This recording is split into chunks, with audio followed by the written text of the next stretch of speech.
आदाब, मेरा नाम डॉक्टर सुवर्चला है। मैं जीवा फर्टिलिटी सेंटर्स में साइंटिफिक डायरेक्टर हूँ। अगर आप प्रेग्नेंट नहीं हो पा रहे हैं, आपका पहला सवाल ये रहेगा कि कौन से डॉक्टर से मिले और कब मिले। अक्सर ये बताया जाता है कि अगर आप प्रेगनेंसी के लिए कोशिश करें तो कम से कम आपको 1 साल तक कोशिश करना चाहिए, और अगर आप 35 की उम्र से भी ज्यादा हैं तो आपको 6 महीने के बाद एक फर्टिलिटी स्पेशलिस्ट से मिलना चाहिए। सबसे जरूरी होता है ये जानना कि फर्टिलिटी स्पेशलिस्ट करते क्या हैं और आपको क्या एक्सपेक्ट करना चाहिए एक फर्टिलिटी कंसल्टेशन पे। फर्टिलिटी डॉक्टर्स बहुत सारे टेक्निक्स और प्रोसीजर्स में ट्रेंड होते हैं जो इनफर्टिलिटी का कारण डायग्नोस करते हैं, ट्रीटमेंट ऑप्शंस देते हैं, और इस मुलाकात के दौरान डॉक्टर्स आपको कंसल्टेशन देंगे, काउंसलिंग देंगे, आपको शायद अगर जरूरत पड़े तो जेनेटिक टेस्टिंग कराएंगे और उसके बारे में भी काउंसलिंग देंगे, IVF करेंगे और भी स्टिमुलेशन प्रोसीजर्स करेंगे जिससे आपके प्रेगनेंसी के चांसेस बढ़ेंगे। एग फ्रीजिंग कर सकते हैं या प्रिजर्वेशन, सपोज कैंसर पेशेंट्स है तो उनके लिए एग डोनेशन प्रोग्राम्स कर सकते हैं, सरोगेसी कर सकते हैं। तो इसीलिए अगर आप अपने फर्टिलिटी स्पेशलिस्ट के पास जा रहे हैं तो आपको इन डेप्थ ओवरव्यू करना चाहिए कि उनकी सर्विसेज क्या हैं और कौन सा ट्रीटमेंट ऑप्शन आपके लिए सबसे बेस्ट काम करेगा। आपको अपना भरोसा उस फर्टिलिटी स्पेशलिस्ट पे रखना चाहिए क्योंकि आपके तकलीफ के मुताबिक, आपके प्रॉब्लम के मुताबिक वो आपको सलाह देंगे। तो कौन से ऐसे प्रॉब्लम्स हो सकते हैं आपको जिससे आपको डॉक्टर से लेट होने से पहले मिलना चाहिए। सो सबसे पहले बात तो ये है, अगर महिला वाइफ की उम्र 35 से ऊपर हो और 6 महीने के बाद भी वो कंसीव नहीं हो पाई है तो उसे फर्टिलिटी स्पेशलिस्ट से मिलना चाहिए। जैसे जैसे महिला की उम्र बढ़ती है, स्पेशली 30s के बाद लेट 30s तक आते आते एग्स का क्वालिटी और क्वांटिटी दोनों घटना शुरू होता है। ये एक नेचुरल प्रक्रिया है जिसकी वजह से प्रेगनेंसी आने में थोड़ी दिक्कत हो सकती है। इसका मतलब ये नहीं है कि सबको ये प्रॉब्लम हो, पर ये नेचुरल फिनोमिना है। तो इसीलिए अगर आप 6 महीने के बाद भी प्रेग्नेंट नहीं हुए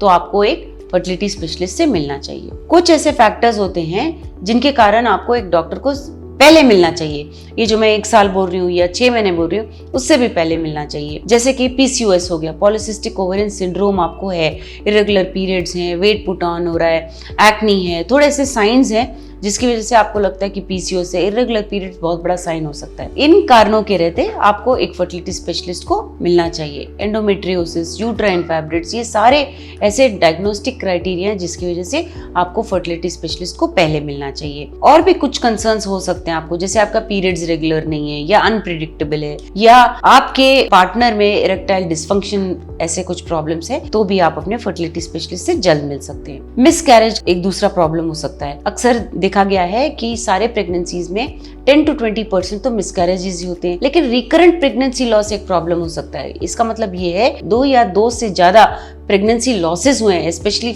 सेकेंड ट्राइमेस्टर में या उसके बाद, तो उसे रिकरेंट प्रेगनेंसी लॉस कहा जाता है। तो उसे आप उसको जांच कराने के लिए आपको अवश्य डॉक्टर से मिलना चाहिए। क्यों हो रहा है, जेनेटिक कारण है या कोई क्लिनिकल कारण है, और क्या ट्रीटमेंट देने से आपको ये रिकरेंट प्रेगनेंसी लॉस नहीं होगा, ये उसका अनुमान लगा के ट्रीटमेंट दिया जाएगा। फिर अगर आपके लाइफस्टाइल हैबिट्स अच्छे नहीं है, जैसे कि स्मोकिंग है, अल्कोहल यूज है, ओबेसिटी है, वेट बहुत ज्यादा है आप में या आपके पार्टनर में किसी में भी हो, तो भी आपको सलाह लेने के लिए, काउंसलिंग लेने के लिए अवश्य आपके डॉक्टर से मिलना चाहिए। जो मैंने आपको ये जो लक्षण बताए हैं, जो हेल्थ वाइज हो सकते हैं या लाइफस्टाइल वाइज हो सकते हैं, ये कुछ ही ऐसे एग्जांपल्स हैं जिसकी वजह से आपको डॉक्टर को मिलना चाहिए। अल्टीमेटली तो ये डिसीजन आपका है कि आप फैमिली कब शुरू करना चाहते हैं, करना भी चाह रहे हैं या नहीं। लेकिन अगर आपको लग रहा है कि आप कोशिश के बावजूद प्रेग्नेंट नहीं हो पा रहे हैं तो आपको अवश्य एक फर्टिलिटी स्पेशलिस्ट से संपर्क करना चाहिए जो आपके टेस्ट करेंगे और क्या ट्रीटमेंट ऑप्शन आपके लिए बेस्ट वर्कआउट होगा आपको सलाह दी जाएगी। इसके बारे में और जानकारी के लिए अवश्य जीवा फर्टिलिटी सेंटर आइए। धन्यवाद। हमने इस वीडियो बनाने के लिए बहुत मुशक्कत की है, मेहरबानी करके हमें लाइक और सब्सक्राइब जरूर कीजिएगा। शुक्रिया।